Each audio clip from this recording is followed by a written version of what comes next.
Welcome. You're listening to Sports Econ 101, the show where we discuss sports topics from a business perspective. I'm your host, Edward Brown, along with my co-host, Russell Jackman.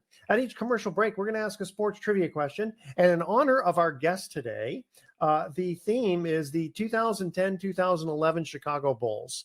Of course, I had to have a Bulls question because our guest coming on in the next segment is Chicago Bulls scout Dave Bollwinkel, who we've had on in the past, and it'll be kind of fun to go over some stuff. Got a lot of good basketball things to cover.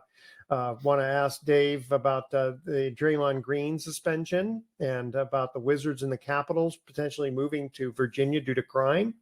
And there's a lot of other sports stuff we want to cover that we can also discuss with Dave. I know Russell, basketball is Russell's favorite sport, so I know he'll have a lot of good questions and comments for you. Excuse me. Well, right now I'm pretty happy about the 49ers, but that's and we'll get and we'll also right now I'm pretty happy about the 49ers too. Yeah, was it kind of strange to root for? Now we're recording this show on Tuesday, so it was right after Monday Night Football. Was it strange rooting for the Seahawks against the Eagles? Russell? No, because whatever works to help the 49ers out. I'm all in favor. I know, but it's like how often do we root? I can be an Eagles fan. Yeah, but it's just very. It's not that often. Yeah, I can be a Seahawks fan for a night. Yeah.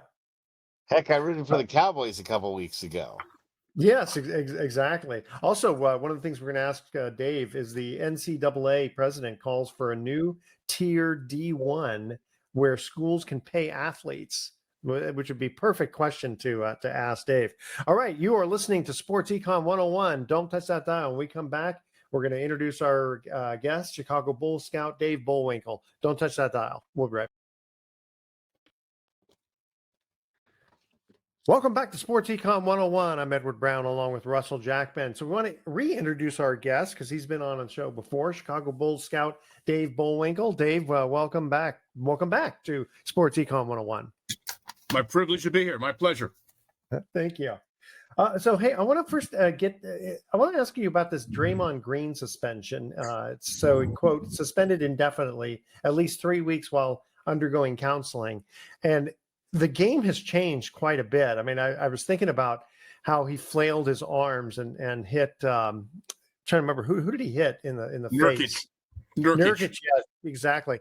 And it looked like he was really, more trying to kind of, get away from him rather than like specifically trying to, to whack him, to hurt him. But Green's had these issues before, with. I don't think he plays dirty. He just plays maybe kind of rough. And I'm really not a big fan of Draymond Green, so I'm not trying to back him up. But did you ever have situations like that, with players? Well, never a player when I was a college coach that had so many issues as Draymond has throughout his career, whether it's stomping on Sabonis's chest or backhanded slap to Nurkic the other day, which I think was no question in my mind when I saw it. He was trying to hit him. Okay, I would disagree with you on the movements. The punch to Poole, so many different issues. Oh yeah, that's true. When it comes to counseling at his age, I'm a big believer that if you're born square, you're not going to die round. You get to be 30 years old, probably not going to change. You may be able to temper it for a little bit, but in all probability, he'll snap back to just the way he's been. Yeah, that's a good point. I'd forgotten about the Sabonis stomp because that was like an obvious one. So I actually I'll change my tune a little bit and agree with you on that. Well, and then getting LeBron in the nether regions and but it is part of the way Draymond plays. He's one of those players that you love to play with him and you don't like to play against him. And he's certainly been, no question, a major contributor to the success Golden State has had. But right now it's a little bit of an issue and a bit of a distraction, as it was a year ago, too, with the Poole situation. I'm a big believer that distractions mess up teams. Distractions hurt you. And he has been a distraction for Golden State. You kind of love him and hate him. Did he didn't have that problem when he played in Michigan in college, did he? Michigan State. No, he did not, because I scouted him, and now he was an aggressive player. But what we're talking about, the situations that have manifested themselves once he's entered the NBA, no, there was no history of that when he played for Coach Izzo. Gotcha. Russell, you want to chime in here? Yeah. Russell? So in a situation like Draymond Green, do you think that his positives still outweigh the negatives that he provides, or do you think that the Warriors are going to try to ship him out? He has a huge contract, and they just re-signed him, so his contract has another 3 years. Is that something you think that would keep him on the Warriors, or do you think that maybe the league might force him out of playing before that contract is up? I think it's more likely that the league does something than he gets traded. I think the salary for 4 years is such, in light of his history, he would be very difficult to move in a trade. Yeah. Huh. A lot of people say that he means more to the Warriors than he does to other teams. You think that's the perception right now? I think that is the perception. Yeah. I mean, the team loves him, apparently. Right? Yeah. I haven't heard, except for Jordan Poole, who's not on there anymore. But yeah, because no one came to Jordan Poole's defense when he punched him. Yeah. I think part of it, and again, I'm not privy to the inside information with Golden State, but my sense is, as an outsider looking in, part of that is you can attribute to Steph Curry and his effect on the culture of that team. They've kept things pretty much in-house when there have been problems, and I think a lot of that's because of Steph's leadership. I saw something online today that questioned his leadership at this point in time, and I think that's horse manure. I think he's a great leader, and it starts with the fact that even though he's been the face of the franchise for a decade, more than any other player in my memory that has reached this level of accomplishment, he's kept his ego in check. For example, when KD came to Golden State, Steph was willing to step back. Part of the reason KD left was he wanted to be the face of the franchise. That was never going to happen with Steph's here, but Steph was willing to let KD be the main guy to help Golden State, and that speaks to speaks to Steph's unselfishness and team orientation, which has been probably as big a factor in Golden State being successful as his ability to drop long threes. Yeah. So when you said that you did scout Draymond when he was at Michigan State, what did you see positive and negative? Well, a very aggressive player, could play both facing the basket and from the elbow, and that's where Coach Izzo played him a lot at the elbow. A very good rebounder. We actually made a mistake in not drafting him. We had a problem at that time with the Bulls. Derrick Rose was going to miss the whole next year with a knee injury. We did not have a point guard on our roster. So at number 29, it was the only time in my 19 years with the Bulls that we drafted specifically for need. And we took a lead guard who wasn't good enough and passed on Draymond when we should have taken him. And he was in the conversation, no question about it. I saw a player that in the late first round or early second had a chance to be very valuable. Now, if you remember, he didn't contribute a lot initially with Golden State because he had a weight problem, but he got his weight under control and then became obviously a major contributor who might even be a Hall of Famer. Not based on his numbers, but based on how he's helped the team win. Yeah, exactly. It's interesting.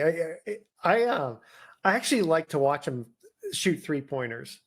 I know he did, I don't know what his percentage is, maybe, in the high 30s or whatever, but there's always something exciting to me to watch him shoot a 3-pointer because you just never know what's going to happen. And they usually leave him open for it. Moving on here for a minute. So the Wizards and the Capitals, the hockey and basketball, apparently they are seriously thinking about moving to Virginia due to the crime in DC.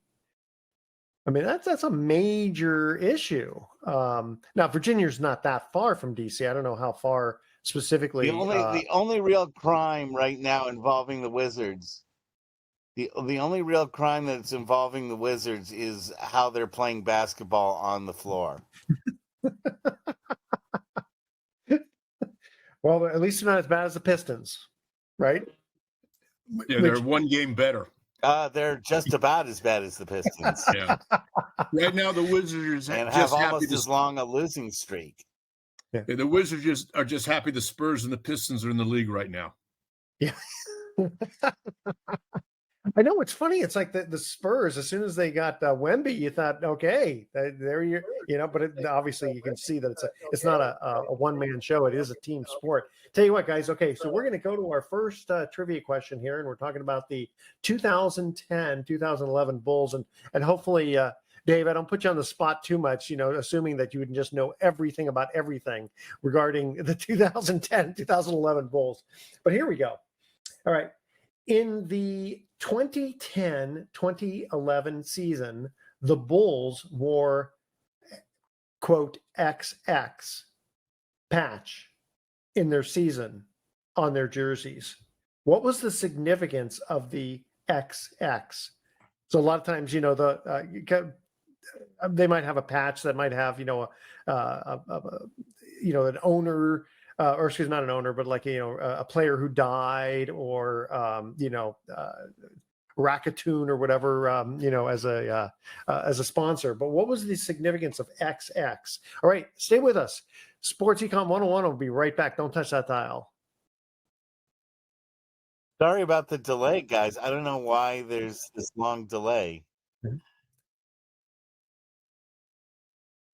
Welcome back to Sports Econ 101. Edward Brown, along with Russell Jackman, and our special guest, Dave Bollwinkel. All right, here's our first trivia question. In the 2010-2011 season, the Bulls wore XX patch on their jerseys. What was the significance of XX? Let's first see if Russell knows the answer to that. What do you think, Russell?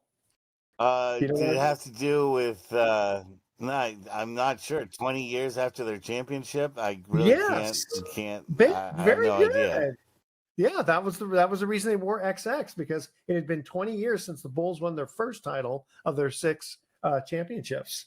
And Dave, you were kind of a major part of those. I was going to say in cartoons, when they put XX on the eyes of somebody, that means they're dead. And given the 2010-2011 season, that would have been even just as appropriate.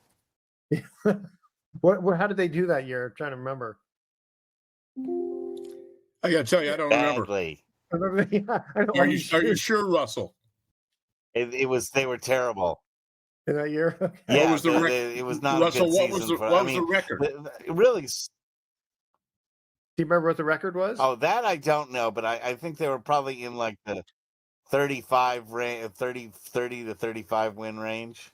Since Jordan was there, they really haven't had any really significant winning seasons except a couple with Derrick Rose. Otherwise, they've been, bottom feeders, and it does show you, sometimes you sell your soul to the devil for championships. They got 6, but they've not been a contender ever since.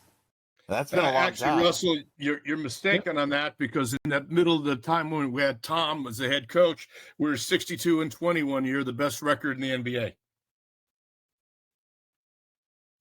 So there. Really? Okay. that must have been the MVP, the MVP season of Derrick Rose then?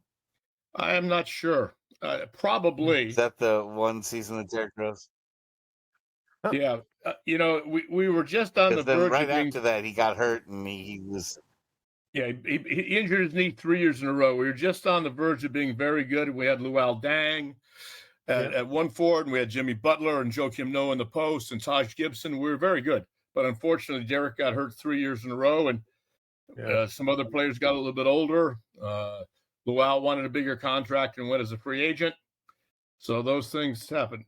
Actually, Russell, just for your information, in the 2010-2011 season, we were 62-20, the best record in the NBA. You're off a couple of years there, Russell. Okay, then it was right after that they. Yeah, then right after that they fell off the precipice. They fell off the cliff. There was a Which, time, Yeah, you know, in they the have yet last to 8 or really 10 years, recover from. we've just been mediocre. I agree with you. Yeah. And so I got a question for you guys, just in general. How come players can break contracts, but owners can't? You know what I mean? It's like, the player can basically just kind of say, yeah, you know what? I'm just, Because you can't make somebody perform. People are not slaves. People are not slaves. No, but You can't force them to perform. The players are the ones that have to perform. Okay, but why couldn't because owners, they're not the ones that are performing. I know, but then why can't an owner then say, you know what, we paid you this big contract, but you know what, you stunk this year. You have to give half of it back. Right? You can't do that. It's one-sided. Players union has a lot to do with that too. But go ahead, Dave. I was going to say, I don't think it's so much a case of the players breaking the contract rather than them forcing their way out. And they've got ways to do that, pushing for a trade, et cetera. You've seen James Harden play this game over the last decade multiple times. Yeah. Boy, it's hard. What has he been with? What, 5 teams now? If a player doesn't want to perform, Oklahoma City, Houston, New Jersey, Philadelphia, the Clippers, 5 for sure, and there might be somebody else I'm forgetting. Well, I know he hasn't played for the Warriors yet. No. In fact, it was interesting. If a player doesn't want to play, if a player doesn't feel like playing, you can't make him play. I mean, that's the thing is that, if a guy wants to go, if you're trying to make a guy play, they can just go out and tank it and just be absolutely horrible on the floor or on the field or on the court. Yeah, but if an owner suddenly says, the owners can't do anything about that. Yeah, but here's the thing: is right. It's like an employee. If he doesn't perform well, you can fire him. You can't withhold his paycheck, right? So in the NBA, you can't just suddenly go, yeah, you know what, you didn't deserve the money this time, so we're just going to withhold your paycheck. I don't think that would work. They're not at-will employees. The NBA players are not at-will employees. So they have a contract that allows them to get paid even when they can't play. If they get injured, which is not something your average worker. Well, getting injured is different. And the collective bargaining. Yeah, collective bargaining. They can say they're injured. Then, they can. True. A player could say, "Oh, my pinky hurts and I can't, play basketball." And unless the owner, gives in to that, they can just say, "Oh, I just can't play," until you give me more money or you trade some other player or trade me. I'm not. You look at Le'Veon Bell as a good example of that in football. He did that same thing and he sat out an entire season. Yeah. He actually it turned out to be a smart move for him. Okay, so moving on here because I want to ask Dave this question. Not really. He went to the Jets and he was a failure ever since. Well, true. I mean, at least from a monetary standpoint, it worked out for him.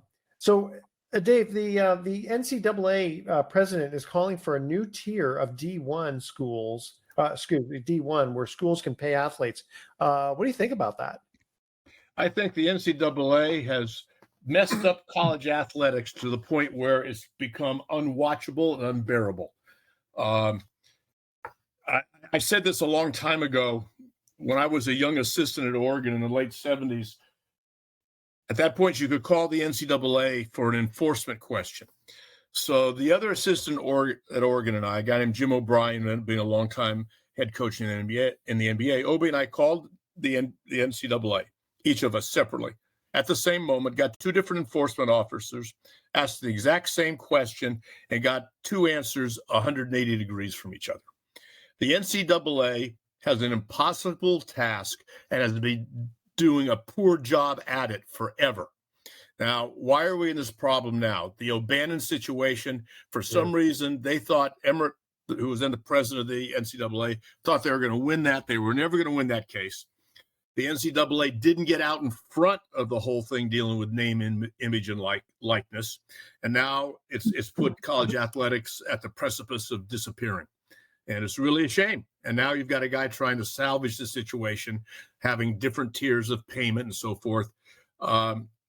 Between the NIL, the portal, and realignment, it's reached the point where I love college athletics. I love all sports, not just basketball, water polo, football, women's basketball. I find it unwatchable now, other than doing my job. My job, Wow. I do. Wow, that says a lot. The irony is that they're earning more money now. Go ahead. The irony is that they're earning more money now than they ever have with the TV contracts and everything. The NCAA, may be unwatchable, yet people are watching it in droves much higher than they ever have before. Yeah, I would agree that the casual fan, especially the alum, especially when you talk in areas not like where we live in the Bay Area, which is really a pro town, because college athletics is not valued as much here as I value it. But it's still being watched by people in Alabama and Texas and South Carolina to the same degree as it was before, if not more. Gotcha. It's interesting. We had this conversation many years ago with regard to paying college athletes, and someone actually brought up an interesting point that if they're on let's say a full scholarship, I mean, effectively they're getting paid what the equivalent of the tuition would be. I mean, that's one way to kind of look at it, right? Yes. Yeah. Okay. All right, guys. Let's see here. Let's we're going to ask our next trivia question in just a minute. We come back. We want to talk about some other sports as well as basketball. We'll let Russell ask some more basketball questions. I know he wants to ask Dave. But here is our next trivia question here. Which Bulls player, we were talking about the 2010-2011 Chicago Bulls, which Bulls player had the nickname of Big Sexy? I didn't even know this one. I don't even know where I got this one. In fact, even Dave's looking at me going, what? See, I couldn't ask you any really easy questions, right? Couldn't ask you that one. So again, the 2010-2011 season, which Bulls player had the nickname of Big Sexy? And the hint that I'll give out, I can barely even remember this player. So he's obviously not, someone like, Jordan or Pippen, etc. Okay, that is our trivia question. Stay with us. You're listening to Sports Econ 101. Don't touch that dial. We're going to be right back.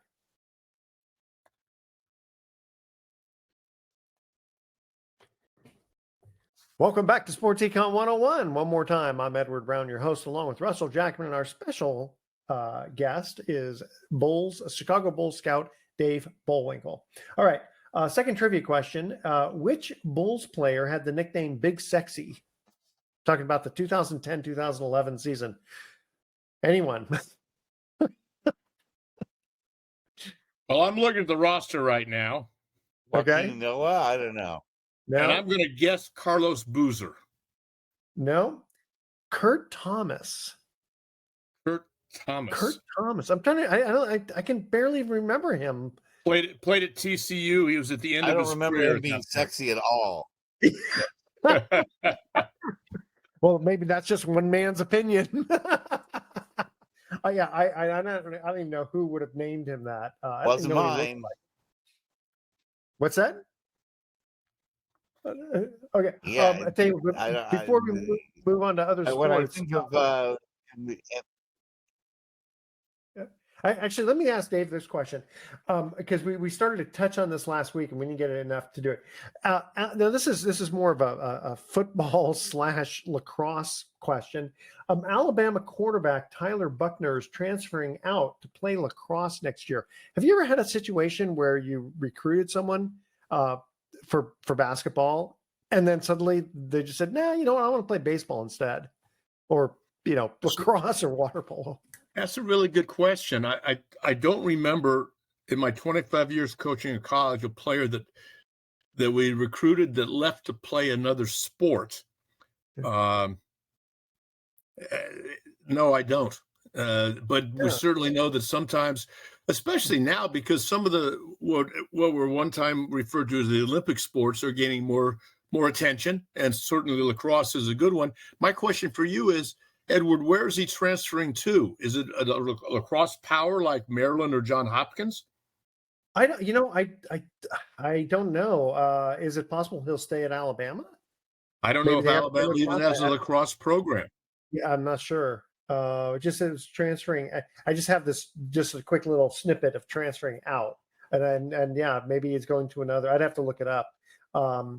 But being a scout, I'm kind of curious. How often do you? Because I know that you talk to the parents of the players as well. You want to get a good, don't you? Because you want to get a no. Really can't do that. But I talk to a lot of people to find out about the parents. I'll tell you an interesting one that's like that. There's a young man that's a very good junior in Austin, Texas, and his name is Hudson Greer. And his father, Josh Greer, played for us when I was the head coach at St. Mary's. I fielded a number of calls from colleges who are recruiting Hudson, wanting to do background work on the father to find out if he's going to be a helicopter parent and the pain in the rear end, or if he's a good guy. And so it's funny. I was at the Creighton UNLV game on last Wednesday night, and Greg McDermott, the Creighton coach who I know, part of the reason I know him, we drafted his son Doug. Mac came up to me and said, "Hey, we're recruiting Hudson Greer. What can you tell me about his dad?" So yes, there's an interest. It's not just to find out if the parents are good people, but how they interact with their kid. Very interesting. Now, was that a rule change? I mean, I'm sure in the old days you could probably, there was all kinds of things nothing was on the table. We're not supposed to have any contact with athletes that are not eligible for the draft. So in other words, if I'm at a game and a young man's a junior or something, I don't talk with him. When I was doing a lot of TV work for the Mountain West Conference, I had to be very careful of that. So I would confine my conversation with any underclass player to just things that pertain to the broadcast I was doing, and not anything that might benefit the Bulls from a knowledge standpoint. Well, that's walking a fine line, But what happens when you have what happens when you have a junior who wants to, say, "Listen, I want to forego my senior year to go to the NBA draft"? Now, there's a way they get information. There's an advisory committee that the NBA has that's made up of a number of general managers and assistant general managers. And the gentleman who's an assistant commissioner in the NBA oversees this. And if, Edward, you're a very good junior and you're interested in figuring out what would be my value in the draft, should I leave early? Yeah, you can ask the NBA, and they will basically do a straw poll of administrators and on the 30 teams and give you some feedback. Oh, that's good. Now, what about high school to college? Well, they can't go high school to college anymore because there's the one and done. They've got to go to either once they graduate from high school, they're not eligible to draft until they turn 19 and a year after they've gotten out of high school. Now, there's some non-traditional ways people are doing that now. There are a number of very good players who graduated from high school in the year 2023 that are playing for the G League Ignite team in Las Vegas, who I saw them play last Tuesday. And a number of other ones have gone to play in the NBL, which is the National Basketball League in Australia. So that's another way to get that year in. They don't go straight from high school into the NBA. Gotcha. When did that change? When did that change? About 15 years ago. You're a little bit behind. Yeah, I was going to say, because I know LeBron did that. LeBron, Kevin Garnett. Yes, you're 100% correct. I think changed about 15. Fact is, I've been working on the player personnel side for 19 years, and it changed before because I never had to go watch high school games. Gotcha. Go ahead, Russell. Interesting. Yeah, I think Randy White may have changed that. I think the situation in Dallas when they had the failure of Randy White, when they drafted Randy White, who was supposed to be the next Karl Malone, and he was a total failure, and he had a lot of personal problems because they just thrust him into the NBA and he wasn't ready. I think that. No, Russell, this exists. That wasn't the situation. The player think of from Iowa State is Royce White. Okay, and he was drafted by Houston, and he did have a lot of issues. Yes, but there was long before that the rule was changed. Yeah, because these kids, I mean, just think about it. When you're 18 years old, you know nothing. Okay. You maybe know how to play basketball to at least a certain level, but playing going from high school to college is a big transition, and then college to the pros. So yeah, it's the very rare. I mean, obviously LeBron did it well, and Kobe did it well, and even Sean Kemp did it well. I guess he was one of the first guys, wasn't he? Yeah, you're correct. Yeah. Hey, there we go. I knew I was going to be correct about something. Okay, so let's see here. Just also going back to the crime issue thing. This is more of a baseball thing. Apparently, Buster Posey said the wives and the players don't want to be in San Francisco due to crime and drugs. And he thinks that that's a major reason why Shohei Ohtani didn't sign with the Giants. Now, I don't know if Shohei said that. Because he basically just stayed in SoCal. Now, Chicago is, got its issues too. I don't know. Is the Bulls Stadium is that in the South Side? No, it's on the west side, in the near west, the West Loop, about a mile west of right downtown Chicago. So, would you consider that safe neighborhood? Not so good? What? Yeah, if I was walking from the arena, that's also where the same arena the Blackhawks play in. If I was walking from the arena downtown late at night, I wouldn't necessarily want to walk alone. But if I was with someone, would have no problem, and I have actually done that. Okay, so I think I was just thinking that the big benefit you have with the fact of being for the Bulls, with all the championships and the Michael Jordan, et cetera, how much easier do you have recruiting players as compared to, let's say, the Orlando Magic? No, it's a non-factor, and the reason I say it's non-factor because I don't have my job is to evaluate them and make recommendations on who we should draft. It's not like college. Now, what you're talking about, Edward, though, does come into play in free agency, and in free agency, is the city a prized destination by free agents? And I think when you talk about the championships, the problem is that they were all so long ago. Most of the young men that are free agents now weren't even alive then. Oh, God. It's amazing. They might know Michael Jordan. They might not know who else even played on that team. They wouldn't know Scottie Pippen? Holy smokes. There are some that would not, because it's amazing the young players today, the dearth of knowledge of the history of the game. They're great athletes and great players. But they don't know the game like maybe we did as kids coming up. Wow. It's funny. The thing that doesn't surprise me is that, it's funny, our old colleague here on the show, Vern Glenn, was telling us that one time he was sitting in a dentist chair, and somehow he got to talking about the Colts, for football. And he was, oh yeah, I used to cover them, the Baltimore Colts. And she said, No, Indianapolis Colts. He says, no, but before Indianapolis, they were in Baltimore. She goes, no, they weren't. She'd never heard of Lenny Moore, Johnny Unitas, or Alan Amici. Yeah, exactly.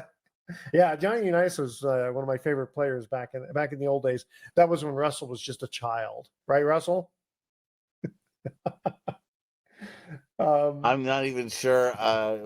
Johnny Unitas was playing in the early '60s, right? Late 50s, actually, but he did play in the 60s. And then late 50s. So I didn't even exist. I didn't even exist. Well, I didn't exist in the late 50s either. I know our friend Dave did, but yes, I did. I'm guessing, right? Okay. No, I did. Oh yeah. I don't want to age you before your time. No Dave, problem. I have a question for you. Yeah. Yes, sir. Yeah, Dave, I have a question for you, and that is, right now Chicago is kind of in a transitional state.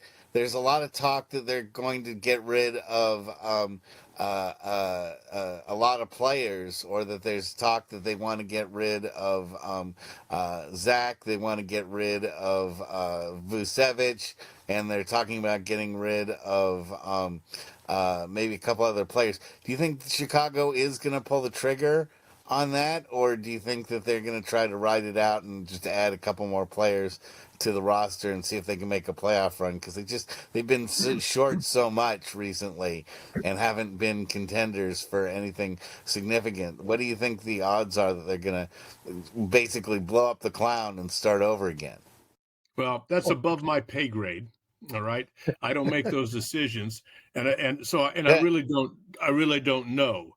Honest to God, I don't know. And if I did, I wouldn't tell you, just because I'd get in trouble. Now, the one person I don't want them to get rid of is me, because on the 1st and 15th of every month, I'm a very big Bulls fan and want to see us be successful. Well, you may have Got to it. tie up the laces and play there, Dave. Were you a big player? We have just a little bit of time here. Were you a big basketball player? I was a good player. I was 19 points a game in high school and got recruited by some people. All right, But that's fair enough. Yeah. Okay, you ready? Here's our third trivia question. We're talking a 2010, 2011 season. Which Bulls center underwent thumb surgery on December 18th, 2010, and missed a significant amount of the season because of the injury? That's, I think, an easier question for you guys. All right. Stay with us. Sports Econ 101. I'll be right back with some closing comments. Don't touch that dial.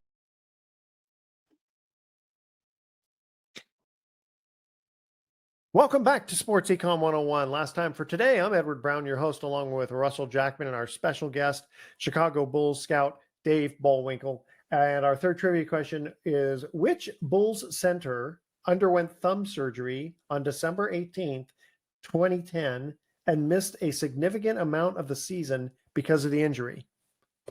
Anybody? Amir Osik. Joakim Noah? Joakim Noah. Yes, that's correct. Which, by the way, you guys remember his dad? Quite an illustrious tennis player. I'd rather meet his mother. She was a great model from Sweden. Ah, yes. And by the way, just as an aside, Joe Kim still is one of the nicest young men I've ever been around. My line on Joe Kim, I told Joe one time, I said, I wish you'd date my daughter. It would piss off her husband, but I wish you'd date my daughter. And he looked at me and said, as a father, you can't pay a young man a bigger compliment than to say, I wish you'd go out with my daughter. And there's some players you want on your roster, but you don't want them to marry your daughter. And some you want to marry your daughter, but you don't want them on your roster. So if you get the Joe was both a wonderful person who really made great contributions to the Chicago community, to the underprivileged kids, especially through the Noah's Ark Foundation, and also a great player. Very good. All right, Dave Bollwinkel, thank you again for being our guest. Okay, here's our thoughts for the day. What's the difference between the Christmas alphabet and the regular alphabet? The Christmas alphabet has no L. I got one along those lines for you, Edward. Go ahead. Basketball's like Christmas. The more you give, the more you get. Oh, very good. I like that. Yeah, Steph Curry would attest to that one. Okay, yes. And did you hear about the man who stole an Advent That's calendar? not at my house, by the way. The more I give, the less I get. Yeah, that's the way it is with most of us. In my house, the more I give, I never get anything back. So. That's because you're a dad and all you're supposed to do is give. Okay, and did you hear about the man who stole an Advent calendar? Yes. He got 25 days. All right, tune in next week to Sports Econ 101, where we're going to be discussing sports topics from a business perspective, asking more sports trivia questions, and of course, having more dad thoughts for the day. Thanks for listening. On behalf of our team, I'm your host, Edward Brown. We'll see you next week. So long.